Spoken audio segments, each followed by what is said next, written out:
Welcome back, listeners, to another episode of The Snake Pit. I'm your host, Son of Bat, and I'm joined again with Son of Phantom. What's up, guys? And today we're going to be talking about a very, very dark comedy, the darkest of all comedies, in fact. Today we're going to be talking about Bamboozled.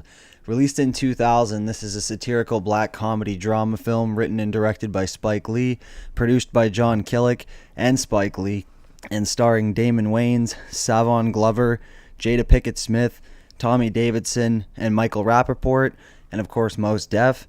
Cinematography by Ellen Kuras, edited by Sam Pollard, music by Terrence Blanchard, production company 40 Acres and Mule Filmworks, and distributed by New Line Cinema. Released on October 6, 2000, with a running time of 135 minutes and a budget of $10 million with a box office return of $2.5 million. This was a bomb, and I understand why. This is a giant jab of not only the industry, but, Hollywood and their treatment of black actors. And, yeah, uncompromising, crazy movie. Essentially, the basic plot is there's this guy named Pierre Delacroix, and his real name is actually Peerless Dothan, and he's like a television broadcaster. He writes shows for big, news networks and broadcasting agencies. And he's tired of the treatment of black actors and how it's almost like they're always portrayed as buffoons or incompetent. So in order to get out of his contract and still get paid, he wants to make the most offensive show possible, kind of, highlighting his point about what he's saying about the network not caring about, black entertainment.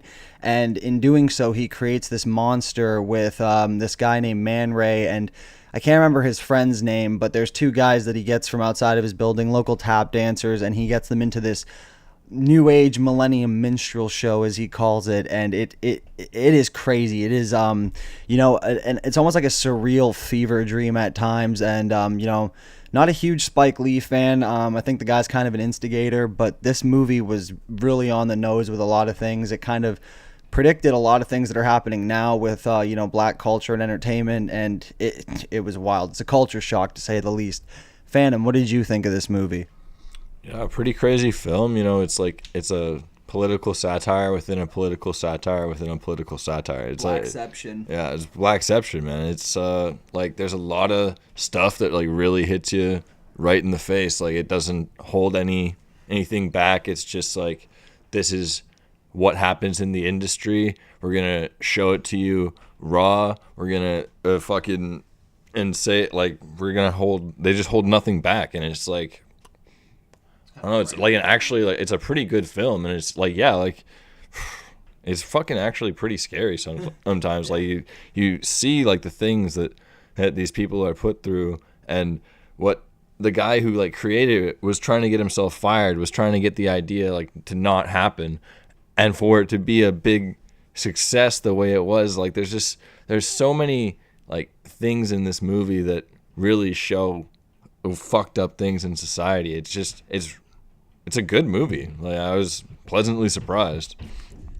Yeah, no, 100%. It is very brutal and uncompromising, but it's really funny, though. And I mean, that's the whole point of this movie. It's satire. So, I was saying, to Phantom earlier, it starts off really funny, and then it's not so funny, and then it's kind of funny again, and then it's really not funny by the end. If you check this movie out, you'll know exactly what we're talking about. It almost switches genres a few times. It's all shot on digital camera, so that might be a little nauseating to some people. But hey, I mean, this movie did it. 28 Days Later did it. And I think those are two prime examples of how digital film can be used very well. Sure, it doesn't beat original film, but it still looked really cool. And, for something that's the beginning of the new millennium, I think it was kind of fitting.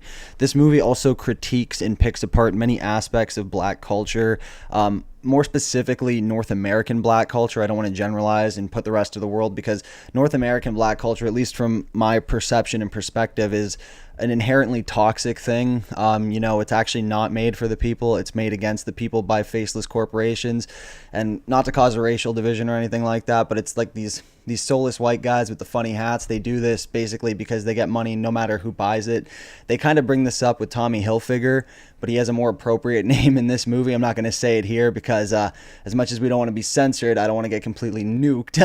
But it's very poignant about how these clothes, for example, with Tommy Hilfiger, are made made, and they're targeted predominantly to lower income people that will kill people over clothes. And he even says that we're so real from the streets, we even supply the bullet holes. And they even take a jab at like, well, what I interpreted it as like Immortal Technique, Wu-Tang type dudes who are sorry, I'm stuttering here. This is a tricky movie to talk about, but like the Wu-Tang, Immortal Technique types that on paper seem very conscious. They write these deep tracks and talk about the government and stuff. But when you really hear them talk, it's just a bunch of buzzwords and it's a bunch of stupid bullshit. And I think Jada Pinkett Smith, her character, because Mos Def is the woke conscious rapper in this movie, and his sister happens to be Jada Pinkett Smith, who is the assistant to Pierre Delacroix.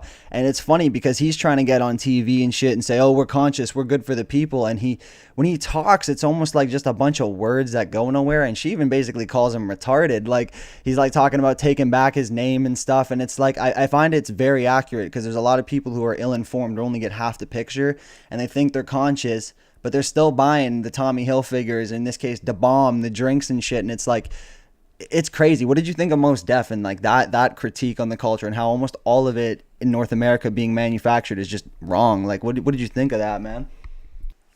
You know, the Mau Mau's like they're like people that we listened to on the radio like growing up, and like some people will like idolize things that they like people like that said, but it's like it's a strange introspective thing to think about watching the movie, because like so many of those things are like the complete opposite, I find, of what like people like that are actually trying to do. It's like they're not doing anything, especially in this movie. Like they're not the guys who are like who it's end like up hippies. Yeah. Fuck yeah. It's literally like hippies.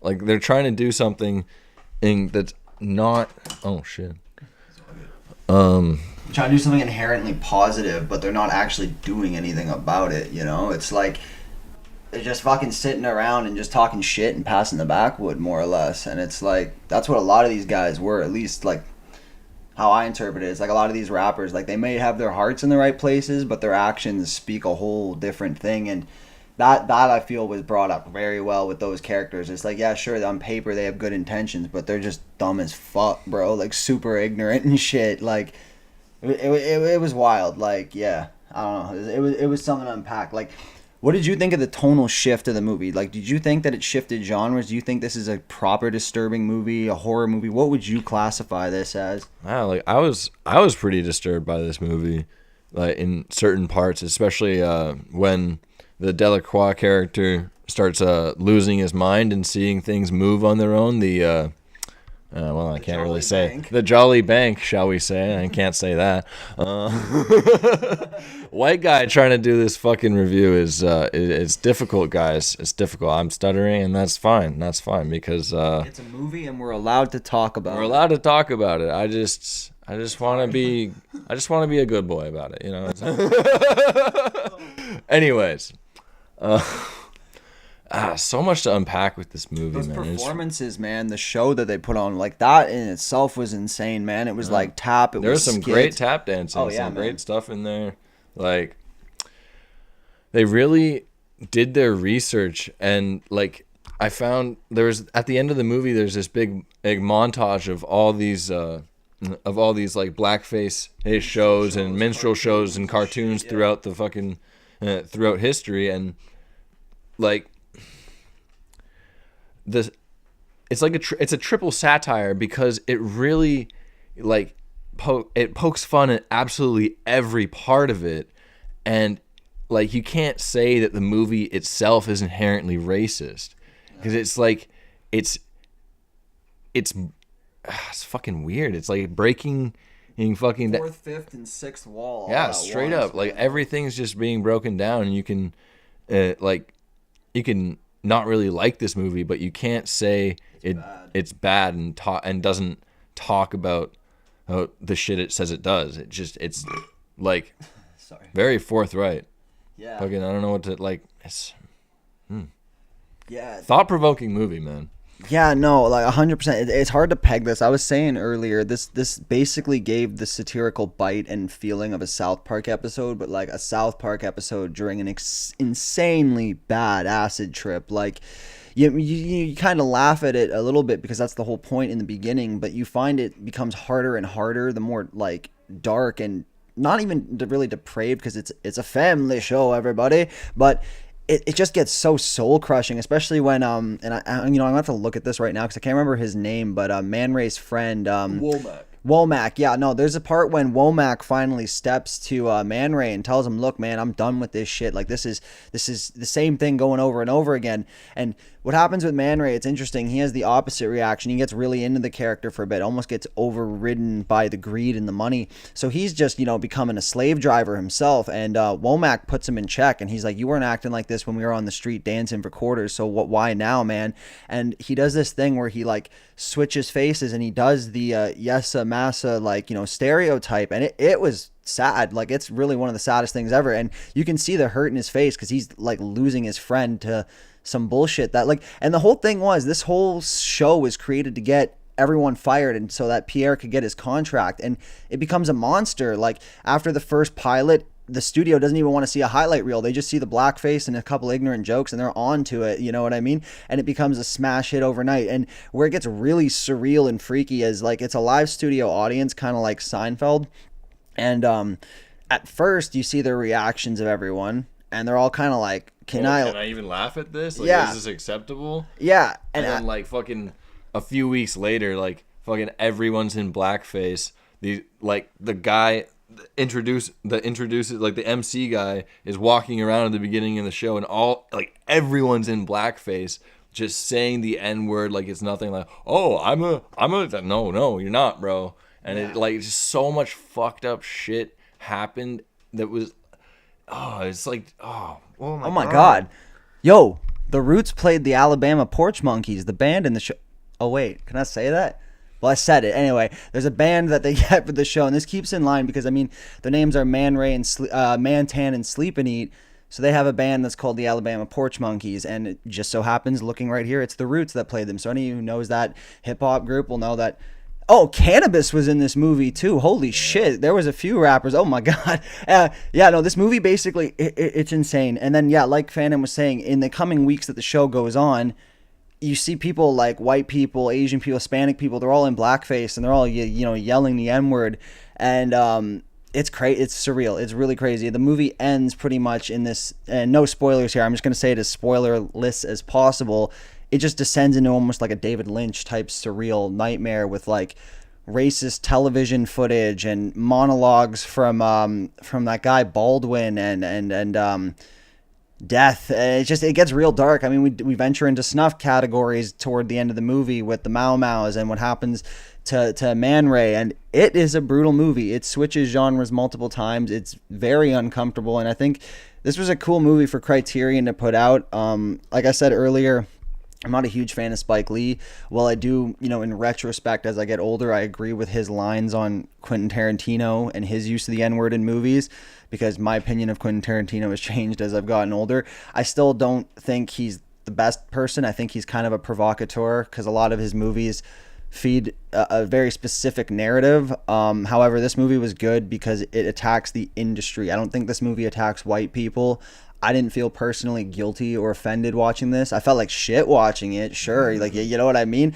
But I never felt attacked, as like a movie like Do the Right Thing. Some people can, like, Italians can interpret that as certain ways and stuff, you know what I mean? This movie I felt was more a jab at Hollywood, television. And with Michael Rappaport, I didn't feel like he was acting. I thought he was just being himself. The guy, like, I know a few people who are like, oh, yeah, he's cool in the black community. We love him. And I'm like, but he's a super hard supporter of Israel. And he doesn't, like all these executives and people like him in real life, they want this kind of toxic material to get pushed. The whole moral of the movie is, executives don't care. They want ignorance on television. They want ignorance because they think that's what sells to the black community. Michael Rappaport, like I said, I don't think he was acting, because I think he is very ignorant. I think he wants this kind of shit to be put out. He's always in ignorant fucking hood movies and shit.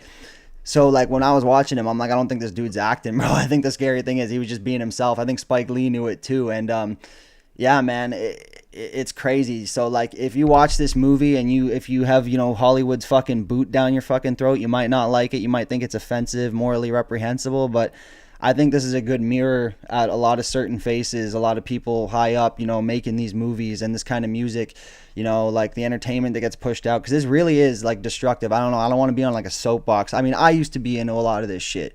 I still like rap music. I still like ignorant hood movies and video games and shit like that. But the older I get, the more I'm realizing what the older generation was saying when I was a kid about how all this shit is horrible. You know what I mean? Like, it's all inherently destructive. There is never really any positive stuff. And when there is positive stuff, it's either shut out or it's some super stereotypical Cosby Show, Fresh Prince of Bel-Air shit. You know what I mean? So I think this movie was great, man. I think this was and it came out on the 100th anniversary of Hollywood and the 50th anniversary for television. So I think that is a solid 2 middle fingers to the industry. But, yeah, man, I think it was great. Would you recommend this movie to people? And if you did, would you think it would be easy or difficult? Recommend it to people? Yeah, if you're interested in history of blackface and all that kind of stuff, like it has a bunch of really interesting stuff. Yeah, how fucked up Hollywood is. Like, it's kind of like, it's really eye-opening. It's interesting. It's like the actors do a good job. The digital vibrance makes it very interesting throughout the whole movie. Like, it's a good movie. I would suggest people watch it, and I could easily rate it an 8. Like, this is, I don't know, I'm surprised. Like, I'm not surprised that it didn't do well in theaters. Pissed off all the right people. Man, like, because it's saying some shit that like most people just don't want to listen to, and it's a pretty good film. Yeah, hate to segue it into story time, but like that for the rating, like I'm gonna give this a high rating too. But for all y'all listening, just bear with me on this. Like, I avoided this movie for a long time because I didn't know what to make of it. Oh, fucking water's coming back. But I avoided it for a long time. I didn't know what it was because the cover we're looking at right now is the Criterion, where there's very much actors on here. I have seen the original New Line DVD release where it was just the cartoon of the kid with the watermelon.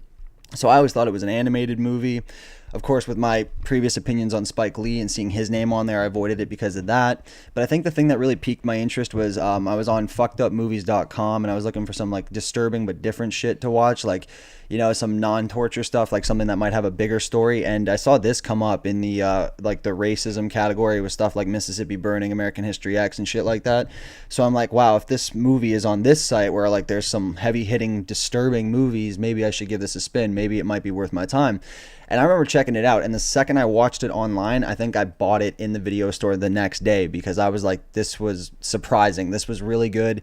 It was fucked up in a different way. It's not blood, guts, and gore the whole way through. There is violence in it. It's just shocking on a different level. It's surreal. It's almost like, I don't want to say it's totally Lynchian, but toward the end it kind of gets there. It's freaky. It made me think for days after I watched it. I think I even watched it like 3 times over after I bought it on DVD. Obvious quality changes. I thought like maybe my cut was like the boot or something like that. But this movie was great. It blew me away. There's some really cool cinematography, like the shot, the signature Spike Lee shot that happens at the beginning when Pierre Delacroix is giving his monologue is really trippy, really cool, amazing shot. But yeah, no, I'd give this a high rating too, about an 8.5 or a 9. Definitely hard to recommend to people. I think slow-witted people might interpret this as being an attack on them or as racist, or maybe ignorance like how I was ignorant might be like, oh, fuck Spike Lee, I'm not watching that. But I think you should give it a spin. It's interesting. And like I was saying, I mean, for every 5 movies the guy makes, he makes 1 good one. So at a total right now, I got about 3 good Spike Lee movies. So he's not horrible, but I mean, I'm not going to excuse the fact that he made a really bad fucking remake of Old Boy. So like, he's an okay director, and this is one of those movies that proves he's got skill. And and I love the guerrilla style of filming with the digital camera. I think in the early 2000s especially, it was really cool to see. Just a sick, interesting movie, really fucked up, interesting, but in a different way. Highly recommend this to people. 8.5 or a 9. yeah, this was Spike Lee's Bamboozled. I hope you guys enjoyed this episode, and I hope it stays up on YouTube, because if it doesn't, then I'm assured that the internet is not fully healed yet, and everyone's a big old fucking pussy. But don't forget to like, comment, and subscribe, and hopefully we'll come back at you guys with a little less tense one for the next one. Peace, dude. Peace.